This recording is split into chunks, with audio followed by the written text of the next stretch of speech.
Holy Father, Eminences, Santo Padre, eminencias, excelencias, queridos hermanos,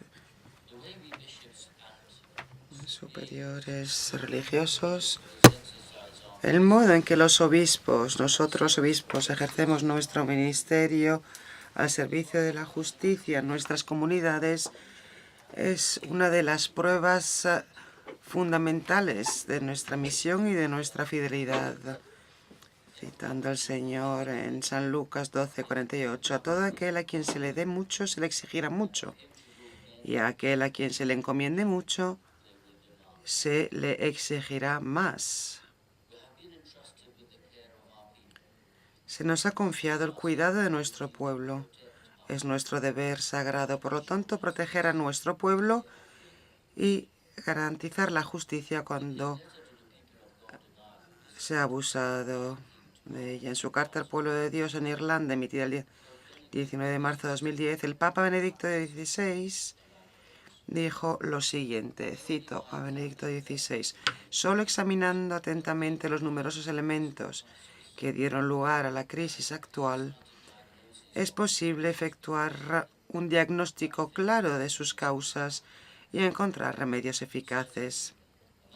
Sin duda alguna, entre los factores que contribuyeron a ella podemos citar los procedimientos inadecuados para determinar la idoneidad de los candidatos al sacerdocio y a la vida religiosa, la formación humana, moral, intelectual y espiritual insuficiente en los seminarios y noviciados, una tendencia en la sociedad a favorecer al clero y a otras figuras de autoridad, y una preocupación fuera de lugar por el buen nombre de la Iglesia y por evitar escándalos, cuyo resultado fue la falta de aplicación de las penas canónicas en vigor y la falta de protección de la dignidad de cada persona. Hay que actuar con urgencia para contrarrestar estos factores, estos hechos que han tenido consecuencias tan trágicas en la vida de las víctimas y sus familias y que han obscurecido la luz del Evangelio como no lo habían logrado ni siquiera siglos de persecución. Fin de cita. Mi intervención, mi ponencia de esta mañana pretende recorrer las principales fases de los procesos de casos individuales de abuso sexual a menores por parte de miembros del clero. Yo voy a darles algunas sugerencias prácticas, concretas, dictadas, marcadas por la prudencia y las mejores prácticas y la preocupación primordial por salvaguardar la inocencia de nuestros niños y jóvenes. A ver, primero, ¿cómo denunciar una conducta sexual inapropiada? Es fundamental que la comunidad sepa que tiene el deber y el derecho de denunciar la mala conducta sexual de una persona a la diócesis o en la orden religiosa. Estos datos de contacto, por otra parte, deben ser de dominio público. Es aconsejable que si se señala directamente al superior religioso o al obispo una conducta inapropiada, estos refieran la información a la persona de referencia designada. En todos los casos y a lo largo de todas las fases de tratamiento, de tramitación de los casos, se deben seguir en todo momento estos dos puntos. Primero, se deben respetar los protocolos establecidos. Segundo punto, se deben respetar también las leyes civiles o nacionales. Es importante que todas las acusaciones se investiguen, todas estas denuncias con la ayuda de expertos y que la investigación se concluya sin demoras innecesarias. El discernimiento de la autoridad eclesiástica debe ser colegiado. En varias iglesias locales han establecido comisiones de revisión o comisiones de salvaguardia, de protección, y esta experiencia ha demostrado ser positiva.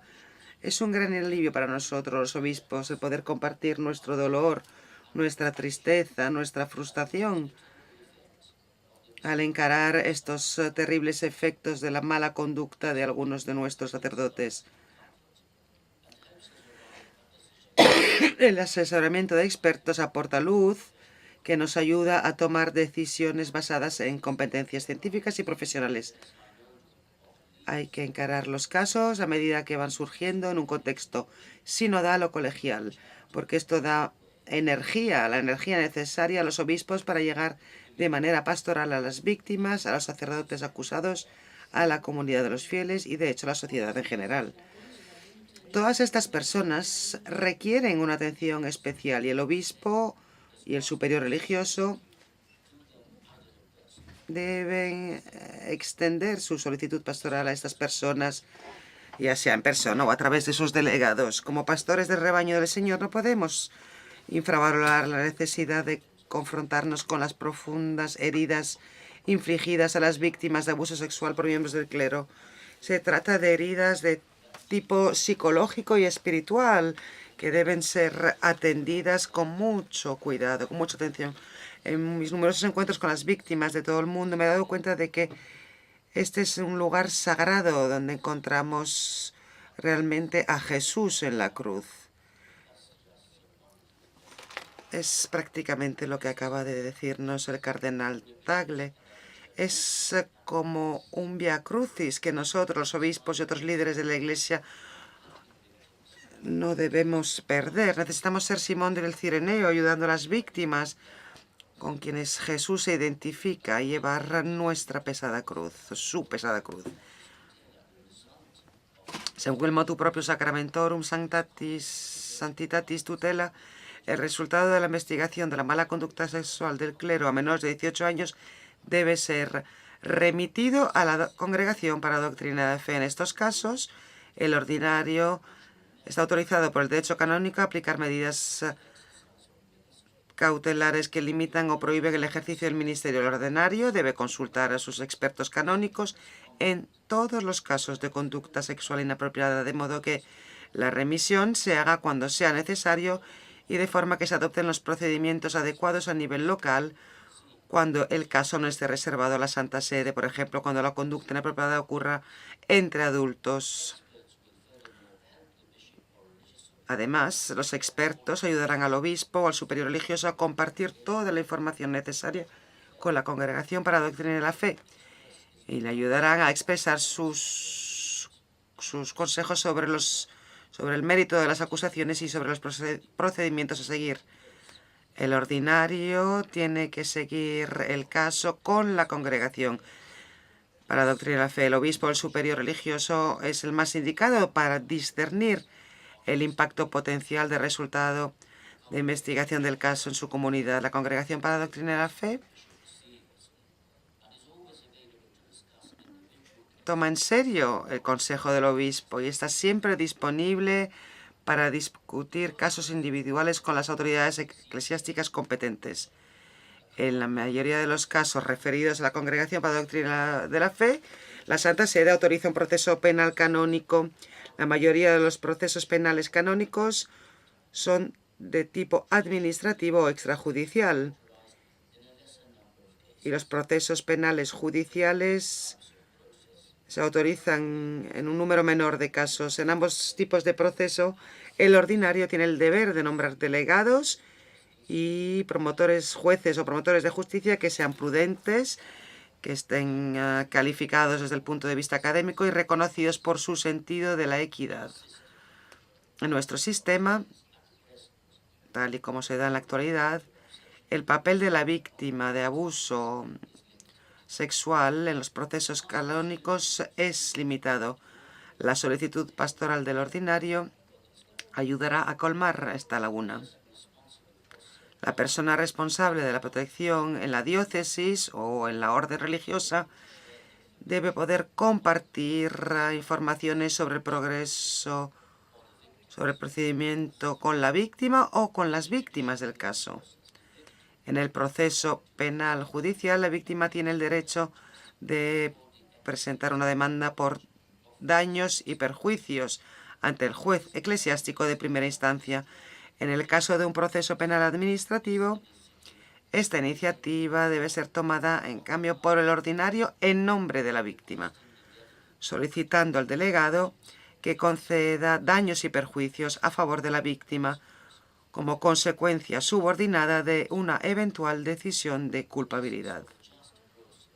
La esencia de un proceso justo requiere que se presenten al acusado todos los argumentos y pruebas en su contra, que se conceda al acusado todo el derecho a presentar, a defenderse, que la sentencia se dicte sobre la base de los hechos y del derecho aplicable a la causa, que se comunique por escrito al acusado una sentencia o decisión razonada y que el acusado pueda recurrir contra una sentencia o decisión que le perjudique.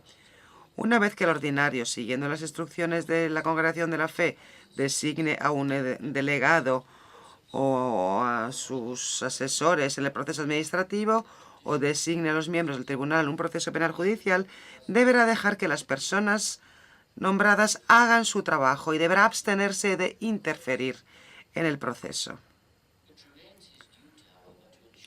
Sigue siendo su deber, sin embargo, asegurar que el proceso se haga de manera oportuna y en base al derecho canónico. Un proceso penal canónico, ya sea judicial o administrativo, termina con una de estas tres posibilidades. Una decisio condenatoria, donde la reus, el acusado, es declarado culpable de un delito canónico. Una decisio dimisoria, cuando las acusaciones no han sido probadas. O bien una decisio absolutoria, cuando el acusado es declarado no culpable, inocente. Una decisio dimisoria puede crear un dilema. El obispo o el superior religioso, sin embargo, puede sentirse incómodo al reasignar al acusado al ministerio en un caso donde las acusaciones son creíbles, pero no han sido probadas. En estos casos es fundamental contar con el asesoramiento de expertos y el ordinario debe usar su autoridad para garantizar el bien común y asegurar también la protección efectiva de los niños y jóvenes.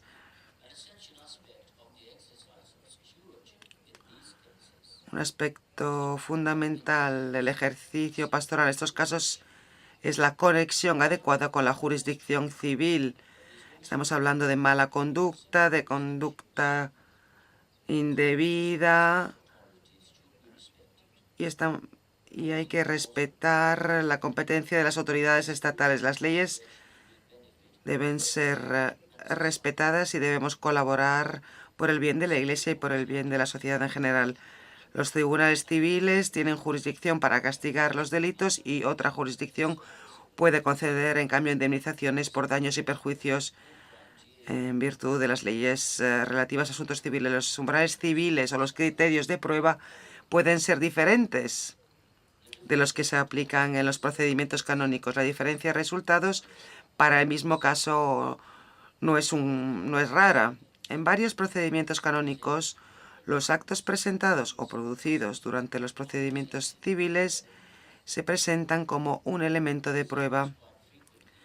Y esto ocurre a menudo en los casos de adquisición, posesión o divulgación de material pornográfico con menores, en los que las autoridades del Estado disponen sin duda alguna de medios de investigación, de detección, de vigilancia más modernos para poder contar con las pruebas necesarias.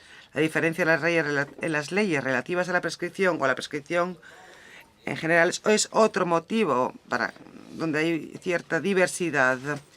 El poder de la Congregación para la Doctrina de la Fe de derogar la prescripción de 20 años se sigue invocando en varios casos históricos, pero es cierto que esto no debería ser la norma, sino más bien la excepción.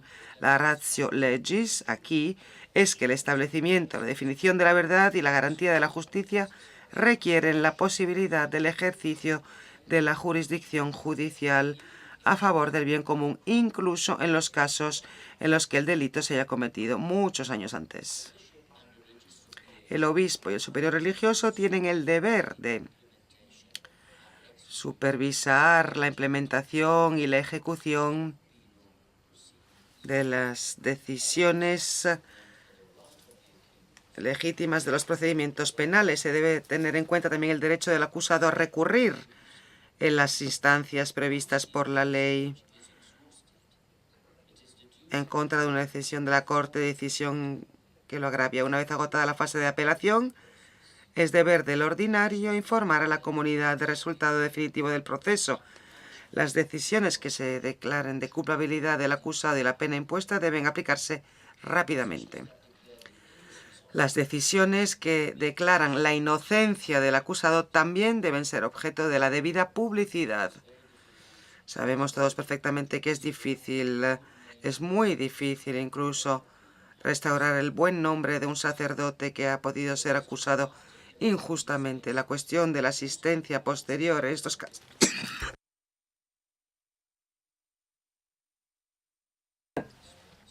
casos es muy importante para velar por los intereses y por el buen nombre de la persona. La cuestión de asistencia posterior en estos casos implica también la asistencia a las víctimas que han sido traicionadas en los aspectos más fundamentales y espirituales de su personalidad y de su ser. Las palabras de Benedicto XVI, dirigiéndose a los obispos de Irlanda el 28 de octubre de 2006, suenan hoy más proféticas que nunca. Cito: en el ejercicio de vuestro ministerio pastoral durante los últimos años habéis tenido que responder a muchos casos dolorosos de abuso sexual a menores. Estos hechos son más trágicos cuando el pederasta es un clérigo. Las heridas causadas por estos actos son profundas y es urgente reconstruir la confianza donde ha sido dañada. En vuestros continuos esfuerzos por afrontar de modo eficaz este problema, es importante establecer la verdad de lo sucedido en el pasado, dar todos los pasos necesarios para evitar que se repita, garantizar que se respeten plenamente los principios de justicia y, sobre todo, cuidar de las víctimas y de quienes se han visto afectados por estos crímenes abominables. De este modo, la Iglesia de Irlanda se fortalecerá y podrá dar un testimonio más eficaz de la fuerza redentora de la cruz de Cristo. Rezo para que por la gracia del Espíritu Santo este tiempo de purificación permita a todo el pueblo de Dios en Irlanda conservar y llevar a plenitud en su vida la santidad que recibieron.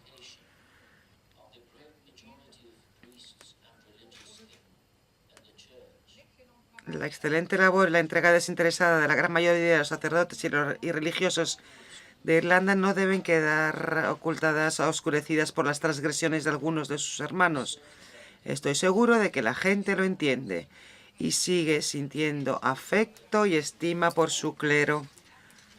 Animad a vuestros sacerdotes a buscar siempre la renovación espiritual y a redescubrir la alegría de apacentar su grey dentro de la gran familia de la Iglesia.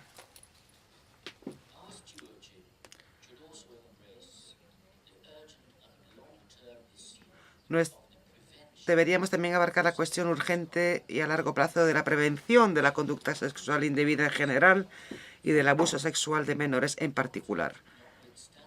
A pesar de la falta de candidatos a sacerdocio en algunas regiones del mundo, pero también en el contexto, en el marco de un florecimiento de las vocaciones en otras regiones del mundo, el tema de la selección de los candidatos sigue siendo algo fundamental. Los documentos más recientes de la Congregación para el Clero sobre los programas de formación humana deben ser estudiados y aplicados a fondo. Cito la Ratio Fundamentalis del 8 de diciembre de 2016. Cito: se deberá prestar la máxima atención al tema de la protección de los menores y de los adultos vulnerables, vigilando cuidadosamente que quienes solicitan la admisión a un seminario o a una casa de formación o quienes presentan la solicitud para recibir las órdenes sagradas no incurran de alguna manera en delitos o situaciones problemáticas en este ámbito. Los formadores deben garantizar un especial y pertinente acompañamiento personal a quienes hayan sufrido experiencias dolorosas en este ámbito. En el programa, tanto de formación inicial como de formación permanente, se deben insertar lecciones específicas en los seminarios o cursos sobre la protección de los menores. Debe impartirse de manera adecuada una información oportuna, dando relevancia a los puntos de posible abuso o violencia, como por ejemplo la trata de menores o el trabajo de los menores y los abusos sexuales a menores o adultos vulnerables. Número 202 de la ratio. Una comprensión justa y equilibrada de las exigencias del celibato y castidad sacerdotales debe estar basada y respaldada por una formación profunda y sana en la libertad humana y en la sana doctrina moral. Los candidatos al sacerdocio de la vida religiosa deben cultivar y crecer en esta paternidad espiritual que debe seguir siendo la motivación fundamental y de base para la entrega generosa a la comunidad de fe, siguiendo el ejemplo de Jesucristo, buen pastor. El obispo y el superior religioso deben ejercer su paternidad espiritual para con los sacerdotes confiados en su cuidado. Esta paternidad se realiza a través del acompañamiento con la ayuda de sacerdotes prudentes y santos. La prevención se hace mejor si los protocolos son claros y los códigos de conducta son bien conocidos. La respuesta a la mala conducta debe ser justa y equitativa e imparcial. Los resultados deben ser claros desde el principio. Sobre todo, el ordinario responsable de garantizar y promover el bienestar personal, físico, mental y espiritual de sus sacerdotes. Los documentos del magisterio sobre este tema destacan la necesidad de una formación permanente y de la implementación de la creación de estructuras de fraternidad en el presbiterio. Un buen administrador dará poder, por lo tanto, a sus... Existen ejemplos de buenas prácticas de muchos países y en muchos lugares se hacen formaciones específicas sobre la prevención. Estas experiencias preventivas se deben incrementar y se deben aplicar a escala mundial.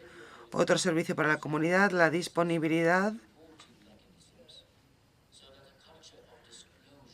y el acceso a mecanismos de denuncia para que la cultura de la denuncia no se promueva solamente con palabras y con hechos. Existen protocolos sobre la protección que deben estar al alcance de todos y conocidos por todos con un lenguaje claro y directo. La comunidad de los creyentes debe saber que queremos actuar y debe vernos como amigos de su seguridad y de la seguridad de sus hijos y jóvenes. Tenemos que acercarnos con sinceridad y humildad, tenemos que protegerlos en cualquier caso. En este caso vamos a velar por los rebaños que se nos han confiado. Otro aspecto de la prevención es el de la presentación de candidatos a la misión de obispos. Muchas personas piden que el proceso sea más abierto a la contribución de los laicos. Nosotros, obispos y superiores generales, tenemos el deber sagrado de ayudar al Santo Padre a realizar un discernimiento correcto sobre los candidatos a ser obispos. Y es un pecado grave contra la integridad del ministerio episcopal ocultar o infravalorar determinados hechos que pueden indicar carencias o estilos de vida o una paternidad espiritual de los sacerdotes sometidos a investigaciones pontificias para ver si pueden desempeñar el cargo de obispos. Y yo, en este caso, quisiera citar y leer un extracto de la carta del Papa Benedicto XVI al pueblo de Dios en Irlanda el 19 de marzo de 2010. Esta vez, esta carta se dirige expresamente a los obispos. No se puede negar que algunos de vosotros, de vuestros predecesores, habéis fallado, a veces gravemente, a la hora de aplicar las normas de derecho canónico codificadas desde hace largo tiempo sobre los delitos de abusos niños. Se han cometido graves errores en la respuesta a las acusaciones. Reconozco que era muy difícil captar la magnitud y la complejidad del problema, obtener información fiable y tomar decisiones adecuadas y justas a la luz de los pareceres divergentes de los expertos. No obstante, hay que reconocer que se cometieron graves errores de juicio y hubo fallos también de gobierno. Todo esto ha socavado gravemente vuestra credibilidad y eficacia. Aprecio los esfuerzos que habéis llevado a cabo para remediar los errores del pasado y para garantizar que no vuelvan a ocurrir, además de aplicar plenamente las normas del derecho canónico concernientes los casos de abuso de niños. Seguid cooperando con las autoridades civiles en el ámbito de su competencia. Está claro que los superiores religiosos deben hacer lo mismo. También ellos participaron en las recientes reuniones en Roma con el propósito de establecer un enfoque claro y coherente de estas cuestiones. Es necesario revisar las normas y actualizarlas constantemente, las normas de la Iglesia en Irlanda para la protección de los niños, y aplicarlas plena y imparcialmente en conformidad con el derecho canónico. Solo una acción decidida, llevada a cabo con total honradez y transparencia, restablecerá el respeto y el aprecio del pueblo irlandés por la Iglesia a la que hemos consagrado nuestra vida. Debe brotar en primer lugar de vuestro examen de conciencia personal, de la purificación interna y de la renovación espiritual. El pueblo de Irlanda, con razón, espera que seáis hombres de Dios, que seáis santos, que viváis con sencillez y que busquéis día tras día la conversión personal. Para ellos, en palabras de San Agustín, sois obispos y, sin embargo, con ellos estáis llamados a ser discípulos de Cristo. Os exhorto, por lo tanto, a renovar vuestro sentido de responsabilidad ante Dios, para crecer en solidaridad con vuestro pueblo y profundizar vuestra solicitud pastoral por todos los miembros de vuestro rebaño. En particular, preocupaos por la vida espiritual y moral de cada uno de vuestros sacerdotes. Servidles de ejemplo con vuestra propia vida. Estad cerca de ellos, escuchad sus preocupaciones, ofrecerles aliento, ánimo en este momento de dificultad y alimentad la llama de su amor en Cristo y su compromiso al servicio de sus hermanos y hermanas. Asimismo, hay que alentar a los laicos a que desempeñen el papel que les corresponde en la vida de la Iglesia. Asegurad que que estén formados para que puedan dar razón del Evangelio en la sociedad moderna y que cooperen más plenamente en la vida y en la misión de la Iglesia. Esto os ayudará a volver a ser guías y testigos creíbles de la verdad redentora de Cristo. Fin de cita del Papa Benedicto XVI.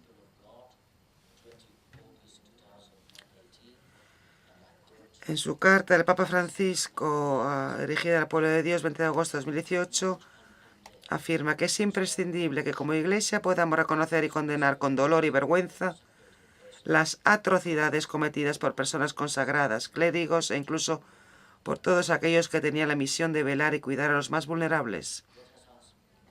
Pidamos perdón por los pecados propios y ajenos. La conciencia de pecado nos ayuda a reconocer los errores, los delitos y las heridas generadas en el pasado y nos permite abrirnos y comprometernos más con el presente en un camino de renovada conversión. Gracias.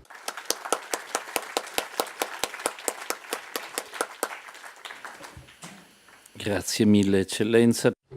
Mil gracias, Excelencia, por su relación, su ponencia.